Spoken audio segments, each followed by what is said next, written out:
O Zen Budismo é uma forma e uma visão da vida que não pertence a nenhuma das categorias formais do pensamento ocidental moderno. Não é uma religião ou uma filosofia. Não é uma psicologia ou um tipo de ciência. É um exemplo do que é conhecido na Índia e China como um caminho de libertação. E é similar nesse aspecto ao taoísmo, ao Vedanta e à Yoga. Como logo será óbvio, um caminho de libertação pode não ter uma definição positiva. Ele tem que ser sugerido ao dizer o que ele não é, como o escultor revela uma imagem através do ato de remover pedaços de rochas de um bloco. Historicamente, o Zen pode ser considerado como o cumprimento de longas tradições das culturas indianas e chinesas, apesar de ser realmente muito mais chinês do que indiano. E desde o século XII ter se enraizado profundamente e mais criativamente na cultura do Japão. Como fruto dessas grandes culturas e como um exemplo único e peculiarmente instrutivo de uma forma de libertação. O Zen é um dos mais preciosos presentes da Ásia ao mundo. As origens do Zen são tanto taoístas quanto budistas. E porque seu aroma é tão peculiarmente chinês, talvez seja melhor começar indagando pela sua linhagem chinesa, ilustrando, ao mesmo tempo, o que se quer dizer por forma de libertação, tomando como exemplo o taoísmo. Muito da dificuldade e mistificação que o Zen apresenta para o estudante ocidental é o resultado da sua não familiaridade com os modos chineses de pensar. Modos que diferem surpreendentemente dos nossos e que, por essa razão, têm valor especial para ganharmos uma perspectiva crítica sobre nossas próprias ideias.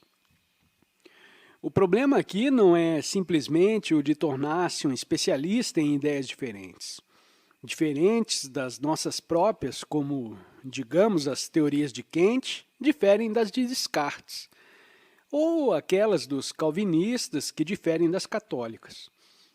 O problema é compreender as diferenças nas premissas básicas do pensamento e dos próprios métodos do pensar.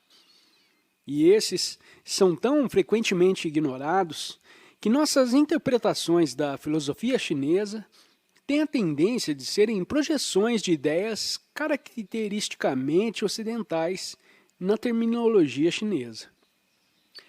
Essa é a desvantagem inevitável de estudar a filosofia asiática pelos métodos puramente literários do conhecimento ocidental, pois as palavras podem comunicar apenas entre aqueles que compartilham experiências similares.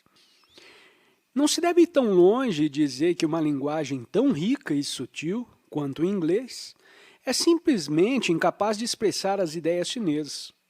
Pelo contrário, ela pode dizer muito mais do que alguns estudantes chineses e japoneses do Zen e taoísmo, cuja familiaridade com o inglês deixa algo a desejar, acreditam ser possível.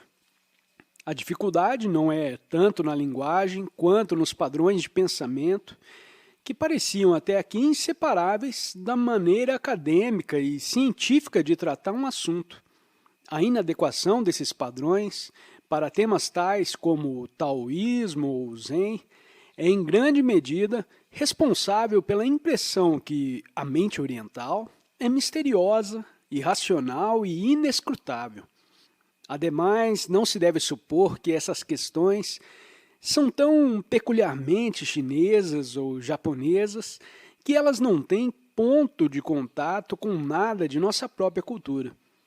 Embora seja verdade que nenhuma das divisões formais da ciência e do pensamento ocidental correspondem a modos de libertação, o estudo maravilhoso de R.H. Bleich do Zen na literatura inglesa mostrou muito claramente que os conhecimentos essenciais do Zen são universais.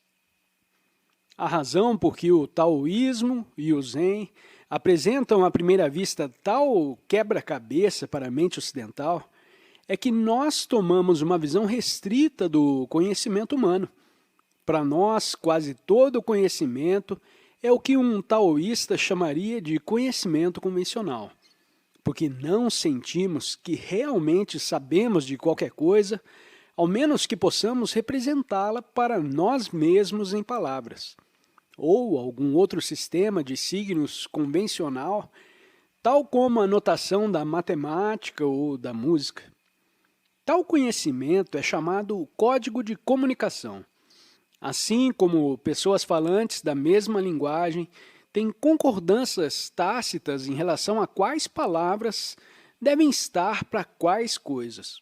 Da mesma forma, os membros de toda a sociedade e toda a cultura estão unidos pelos laços de comunicação que dependem de todos os tipos de acordos, tais como a classificação e a valoração das ações e coisas.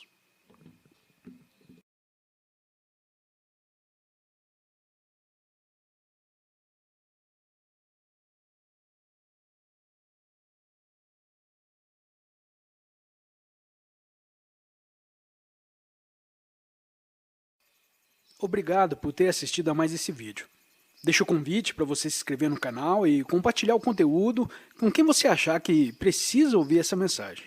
Um grande abraço e até o próximo vídeo.